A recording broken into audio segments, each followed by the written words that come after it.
What is up, guys? Welcome back to another episode of Barca Talk, episode 21, I think. Whatever. Welcome back to another video here in the Football is Vida channel under the Barca Talk, where today we're going to talk about the annihilation, destruction, and spanking that Barcelona gave to Valencia. 7-1 win! Oh my God, we're back. We're back.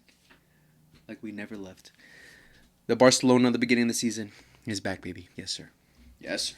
So yeah, in this video we're going to talk about the game. We're going to talk about my thoughts about the game, who I thought were the best players of the game. You know what we usually do for these Barca Talks. Before we get into it, don't remember to like, subscribe, favorite, hit the notification bell for every time we upload. Share to your friends that love Barcelona, that hate Barcelona, so you can leave some comments in the comments down below what you thought about the game, who's the man of the match, who do you think was outstanding today. Let me know all your thoughts about the game today. Will we continue this form for the rest of the season? Let me know.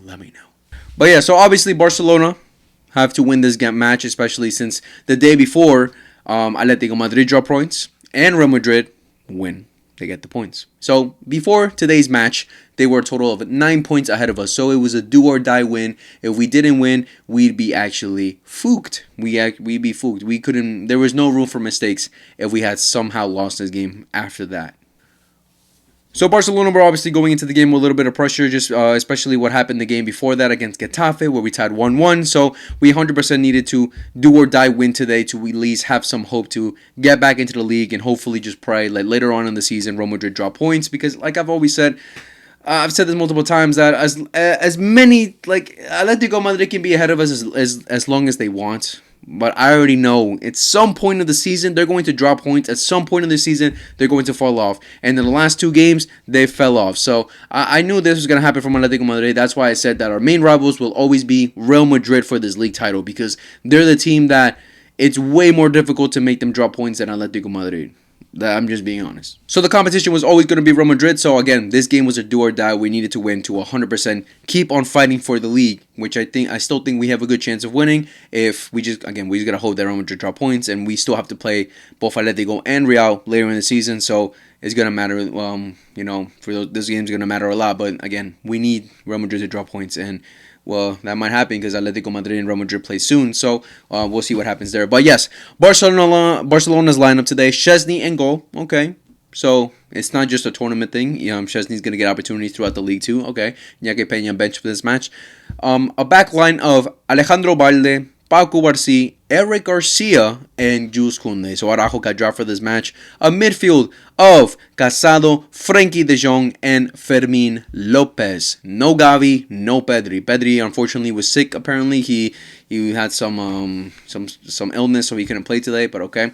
And up top we had Lamine Yamal and Rafinha and Ferran Torres. Ferran Torres got the start today. Okay. So again, Lewandowski getting the drop today, which again I have no problem with Lewandowski. Taking some rest for some games. He was rested against Real Betis with Dani Olmo playing the false 9 role.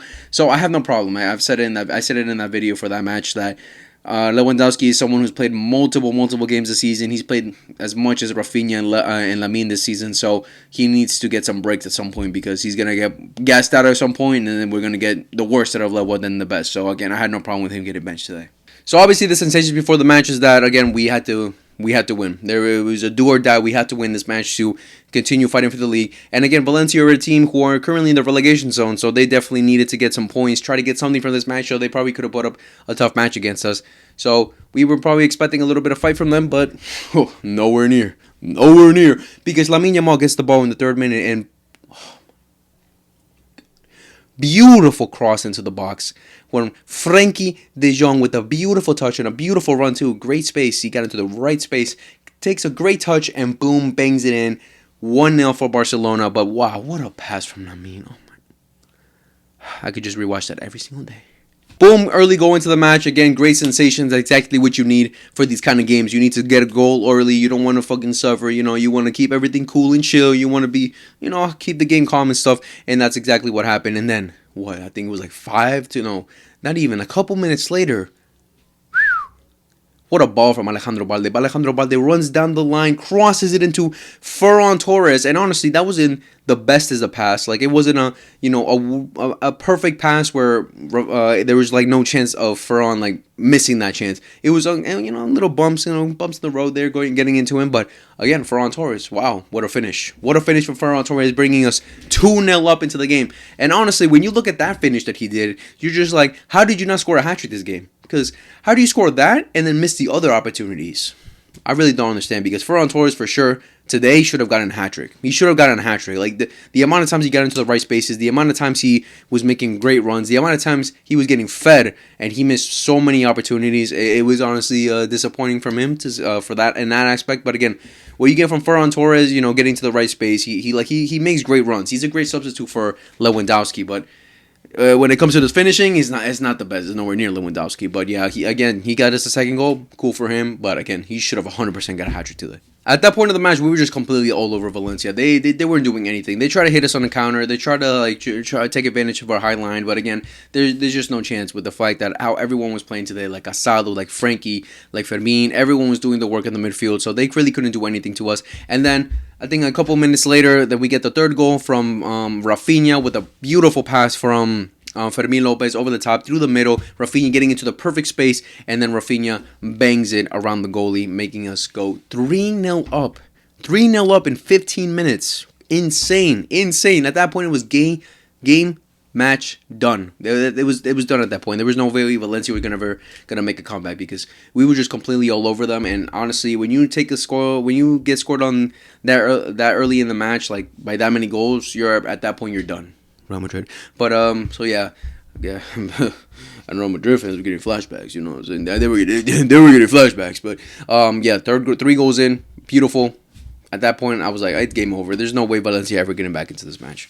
And then a little incident happens on the other side, on our side of the pitch, where Valencia make a good play. They get in between our defenders. Bad defending from there from Eder Garcia and Cubarsí. They get through, and Casado comes from behind and saves the day. No penalty. Beautiful clearance. Beautiful tackle. Let's go play football. Barcelona, go attack again.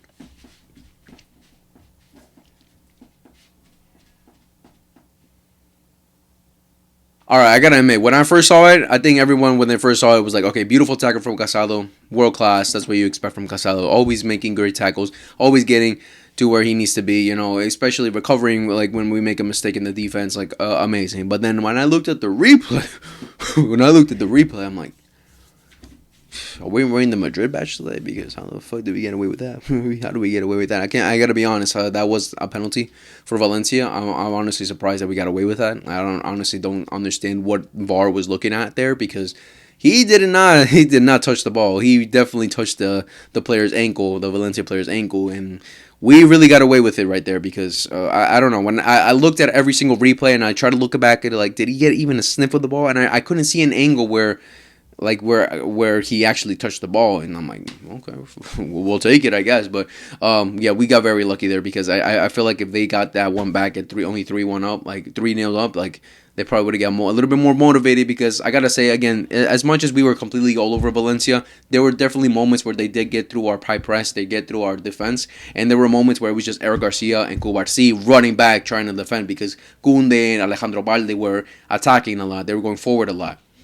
So there were definitely moments where they were getting through us, but fortunately we got lucky in a lot of occasions too, for sure. But at the same time, they just weren't as clinical, and they weren't as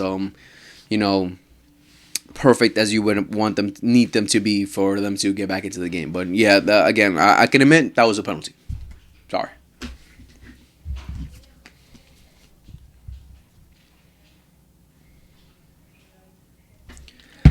And then, oh my God, bro, 18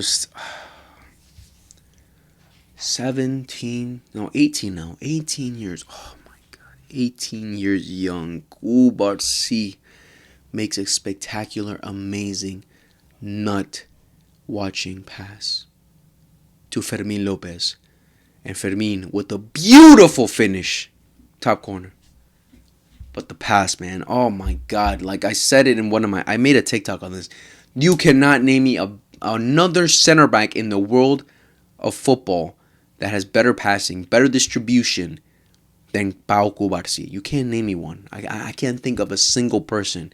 No one from Madrid, no one from Liverpool, no one from anywhere. No one. Pau Cubarsí is the best center back playing player in the world in terms of like distribution and all that. You know what I mean. But oh my God, what a pass from Cubarsí to Fermin Lopez, and the fact that you see Fermin getting ready for the run, just knows Cubarsí will find him. He knows Cubarsí's gonna feed him in that space, and a perfect run from Fermin, and then boom, great touch, great finish. Honestly, at first it was called offside, but then when you look it back, he was clearly onside, and wow, 4-0 up. Oh my God, but that pass was just amazing. Honestly, that's called generational, people. Generational. If 4 wasn't enough, boom. Before the halftime ends, Fermin Lopez gets his second goal of the match after Rafinha gets the ball from a beautiful pass from Lamine Yamal. Rafinha goes around the keeper, shoots it, boom, hits crossbar. I'm like, fuck, how do you miss that? But it perfectly lands, like a FIFA type goal for Fermin Lopez to just square it in. 5-0 up in the first half. Wow. I bet that was giving flashbacks to some fan base right there. That was giving some flashbacks right there. But honestly, yeah, what an incredible half from Barcelona. Incredible football. Everyone was pressing. Everyone was attacking. Everyone was just involved in every aspect of the game. There was no person in Barcelona's side that was playing bad at all. Like, I can't think of any person that was even had like a sniff of a bad game. Maybe a little bit of Eric Garcia and Cubarsí in terms of the defending in between the lines of their players like that were attacking them.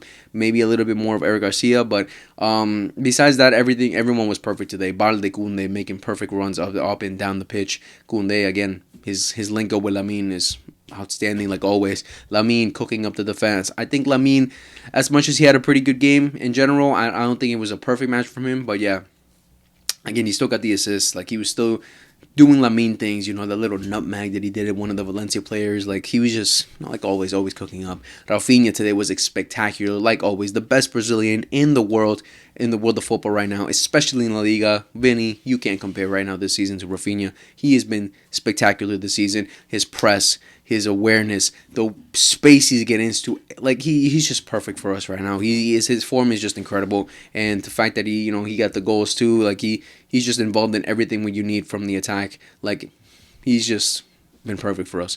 The likes of Casalo had a spectacular game. He was everywhere in the midfield. He was everywhere. He was winning every ball. He was involved in everything. He made sure the Valencia players, anytime they got the ball through the midfield, they didn't even sniff trying to get to our side. Like, he was all over them today. He was spectacular with his tackles. Like, again, besides that first tackle he made early in the game, like where they probably should have gotten a penalty. He was amazing today. The likes of Frankie, I think, was very good today. Like, Frankie's one player I said in one of my videos in the past that if he gets more opportunities, he can for sure get something out. Like, Flick can get something out of him. Like, we all know how good Frankie de Jong is. He just needs more game time, more playing time, and for sure he'll get it if he continues this level. These last couple games where he's come in, he's actually been a good impact for us. Again, the only critique, one of the main critiques I have for him is obviously his defensive awareness, like his defensive play. It isn't amazing. It's not like Asado, but but still, what you get from him is the other aspects of his game are spectacular. But Frankie today, besides getting the goal, was amazing today. Fermin had an outstanding game today. He was 100% the man of the match. 2 goals, 2 assists. He got the assist for Lewandowski when Lewa comes in during the, I think, 60-something minute. Lewa comes in, gets into the right space. Fermin finds him, but that finish from Lewandowski was world class. Like, that's a world class striker kind of finish. That space that he got into, and that reminded me a little bit of the goal he scored against Atletico Madrid last season in the 3-0. Like, the space you got into, it's a difficult tight angle, but he still gets it through. Like, he just passes it through the goalkeeper, which is, again, world-class striker kind of finish, and obviously he needs to start racking up some goals, especially since Mbappe's on his ass right now in terms of Pichichi. But yeah, Lewandowski comes in and gets his goal, beautiful, and then the 7th goal was the own goal. Obviously, Valencia get 1 goal from us, good little attack for them, good little cross, and nice finish for them. We also got to talk about the penalty that they probably should have gotten. No. It wasn't a penalty, actually. No, it was a clear penalty. Like, I'm sorry. One thing Szczesny has shown this season so far, with the games that he's had, is that when he comes out, he's a liability. Like, he's such a liability. Like, Iñaki Peña does. Like, they both do the same thing. I already explained in the last video why they do it, because the high line makes those kind of.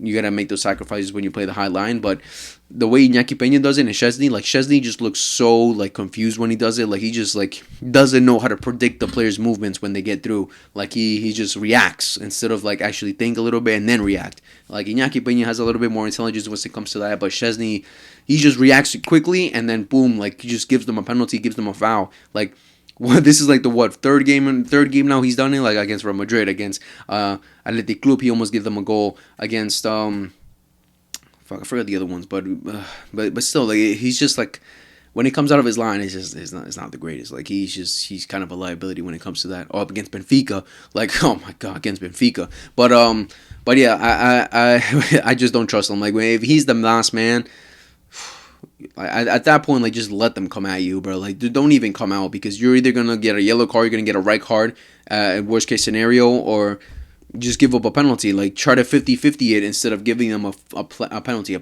penalty is still kind of 50-50, but they have the goal scorer has a higher chance, of scoring it. So yeah, when he comes out of his line, I don't trust it. But fortunately for that penalty, Koundé got fouled on the other side. Like when you look back at the replay, 100% Gaia went for his legs. Like he didn't even touch the ball. Like it was a clear foul because it wasn't like a body contact. It wasn't a shoulder contact. Like he literally just kicked his knee or his leg. Like he never even had any contact with the ball, so it's a clear foul. Like he didn't even touch the ball. Like if it was a shoulder to shoulder, okay, cool. But he kicked him, so it was a clear foul. So thankfully, no penalty was given, and we played on from there. But in general, Barcelona had a great game. The seventh goal again was an own goal for me. Ferran Torres kicks it back into he tries to cross it back in, and then it hits the player, the Valencia player, and it goes in for an own goal. Cool, nice. But again, a spectacular match from a lot of players. I think Casado, again, like I was saying, he had a spectacular match. Fermin, another spectacular match from him. 2 goals, 2 assists. He's showing that he has quality. He's showing that. For me, the one thing I've saw from this game is his playmaking ability has improved for sure. He's improved in that. That was the main critique I had from him in the past. His playmaking wasn't anywhere near the likes of Pedri, Dani Olmo, even Gavi or Casado. It wasn't to the level. That's why I didn't really like him as a midfielder. I liked him more going forward, like going to attack, going into the right spaces, like because he has a lot of intelligence when it comes to that. But when it comes to hold up play, when it comes to playmaking, it's not really his game. But this game he improved a lot. He showed that he improved a lot with a great pass to Lewa, great pass to what's his name, to Rafinha. Like he was great today. He was great, and for sure deserves man of the match. And if it wasn't him, it would have been Casado, because Casado, again, spectacular match from him. The likes of Pablo Torre come in, the likes of Martin, Lewa, who else come in? I already said Gerard Martin. And who else came in? Fort came on as well. And those players did what they needed to do. Good way to just like hold up the game and hold up possession. Again, we had Pave Trozo came on. Like we had chances to score too again, but at that point the game was already done. There was no point of like annihilating like that. And in the second half, you started seeing Valencia started defending with the 5, because as much as they were getting destroyed already, they didn't want to get completely embarrassed. Like 7-1's already an embarrassment, but they didn't want to get completely embarrassed again. Gary Neville's getting some flashbacks right there. Obviously, the great thing about going up such a high score and so early in the match is that you have the opportunity to take out your best players like Rafinha, Lamine. They all got taken out.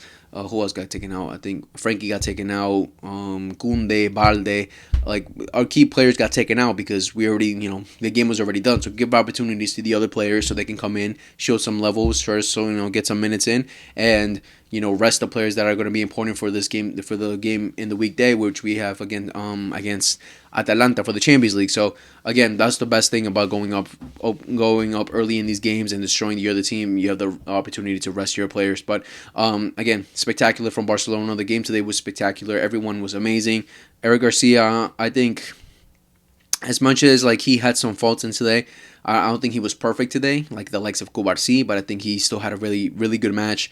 And Cubarsí, again, generational, like always, just amazing, like always. Like his passing is just elite. Like it just made me think back to like the fact that Luis Enrique, okay, there we go. Luis Enrique like made like one of his tactics to make sure Cubarsí doesn't get the passes that he needs to do, like that he usually does against PSG last season. Like when I heard that was just one of his tactics, I'm like, that just shows the level of Cubarsí and how respected he is already as a player at that time, and even more now. Like he's improved massively. Again, like he's just a generational talent, and he's just going to improve and improve and improve. Hopefully, injuries don't have any impact on him during the future. But again, spectacular match. Apparently, Gavi was supposed to come on, but apparently he told actually Flick confirmed that Gavi told him put in Pablo Torre instead of me.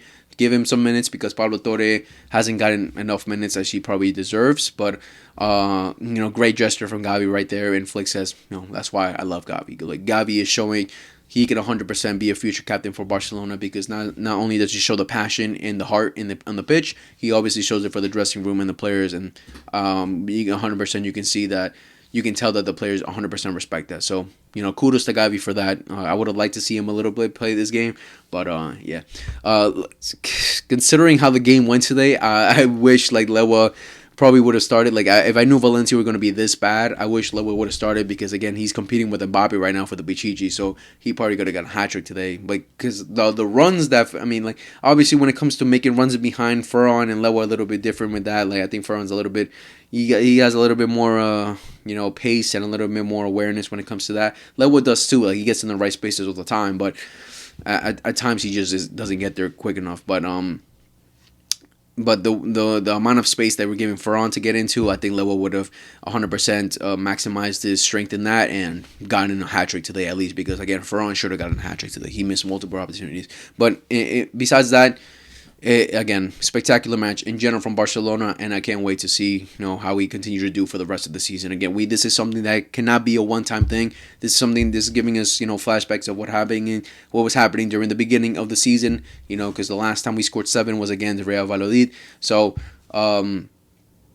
Again, but this can't be a one-time thing. We have to continue this form because if we're going to compete with Real Madrid for the league, we have to be perfect from now on because Real Madrid are going to 100% try to be perfect. We'll see what happens next week against, I think in 2 weeks, if I'm not mistaken, 2 weeks for Atletico Madrid and Real Madrid, but this time they're going to play in the Santiago Bernabeu. Obviously an advantage for Madrid there, but we'll see what happens there. Hopefully they, I would definitely want Atletico Madrid to win that game. I prefer, a tie benefits us more, probably, because, they're both dropping points, but I would rather Atletico Madrid win, because I know Atletico Madrid are more fumblers. I don't know if that's a word, but they fumble more throughout the league than Real Madrid will. If you give Real Madrid an advantage, they're going to most likely not fumble like the likes of Atletico would. So I would rather Atletico Madrid win that game, and then boom, we capitalize on that. But it should be a good game, and I think that's going to be a major game for sure to see what happens during the league. But again, besides those, we have to be perfect for ourselves. As much as we can wish the downfall for Madrid, we have to be perfect for ourselves. So we'll see what happens throughout for the rest of the season. This form can continue. Obviously, playing home is way different from playing away. We have to play Valencia in a couple weeks at the Mastilla Stadium for the Copa del Rey. So let's see if they pop off even better there than they did today in the Montjuic. But we'll see. Obviously, this week we play Atalanta for the last Champions League match. So if we win that match, we're already through to the next round. But it would be fine to. It will be cool to just get the last win, right, for the Champions League. What's it called? Tables, whatever you want to call it. Low key, if we let Atalanta win though, Real Madrid have a little bit harder to get into the top 9, the top 8.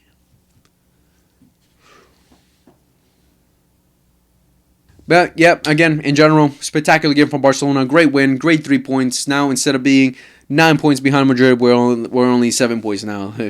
So only 7. It just amazes me how much we just gave them an advantage, because this has nothing to do with Madrid being great. Okay, they got their wins, but again, a lot of those matches they got their wins, they were terrible. But it's just us fumbling it, bro. You can't give up a six at some point. At one point I think it was 8-point advantage. Like that, it's just a fumble from Barcelona. So hopefully we just get expect Real Madrid fumble. And before we end this, the other main thing is Ansu Fati, my boy. It's done. It's over, bro. Find the way out. Find the way out, because every single person got minutes today. Most of the players got minutes today. Even Pablo Torre, someone we haven't been seeing a lot recently, got minutes over you. So it's obviously clear that you're just not gonna play anymore, bro. I don't understand why he's still here. I really don't. I get that he's from La Masia. He wants to help this team. He hopefully wants to make a comeback one day. But again, if you're not even getting the minutes to play the game, for us, what's the point, bro? You're not helping your career at all. I have no doubt that inside you there's probably a spark that could definitely one day appear. And I'm certain that you probably believe that too. But I'm sorry, if you're not even getting the minutes for Barcelona, it's a clear message from the board and from Flick that you're just not welcome in the team anymore. Like, you're just not getting a spot. You're just not getting in front of anyone right now. But he didn't get any minutes today again, and like, not to mention the last couple games where he wasn't even put in the squad. Like, it's just a clear message. But Ansu Fati is insistent that he wants to stay in Barcelona to try and succeed. Today they asked Flick about it, and Flick said that he says he thinks he wants to stay, and I have no problem with it. I think it's just a politically correct way of just saying whatever, like, just being nice about it. But I'm pretty sure, like, if Flick really wanted you, he would play you. He would have added you in the squads. It's a matter of Flick and the board already agreeing that Ansu Fati is just not fit for the team anymore. He's not fit for Barcelona anymore, and that he should probably leave. Because again, he's one of the most paid players in our squad, and he's not even playing. So, and he's not even showing the level when he did play. So, it's just done at this point. I don't know. Like, but the other thing that worries me is the fact that we're trying to target a player like Marcus Rashford. And literally today, they asked Almiron after post conference about Rashford, why he's not playing, why he's not getting the minutes. And Almiron like explained that he's just not he doesn't give 100%. He doesn't show the professionalism that he should be showing to put an effort 100% to be part of his plans and part of his squad. Okay, it could be a method from Rashford to try and leave the squad and try to make a move, because Rashford already came out saying that he wants a new challenge. So he obviously wants to leave Manchester United, and apparently his biggest, the biggest thing that he wants is to move to Spain, and Barcelona are clearly the ones that that are targeting him right now. But again, that was the main problem I had with Rashford was, again, as much as he has quality, as much as he has some potential, which is crazy to say for a 27 or 26-year-old that he has potential, because these are his prime years. He should be popping off already. As much as he has it in him, the main problem with me was his professionalism, the things that happen outside of the pitch. Like the way he responds to people on Twitter, the way he, gets into controversies, the way that, a lot of people perceive him already. Like, he just doesn't look like the type of professional that should be surrounded by such a young squad, that he should have any influence towards them, because he could be a bad influence and ruin the squad and ruin the players, like the young players especially. Like, as much as he could probably be surrounded by the likes of Flick and, Pedri, Rafinha, Lewa, who are high-class professionals, as much as they can have some influence to him, you don't change the person just like that.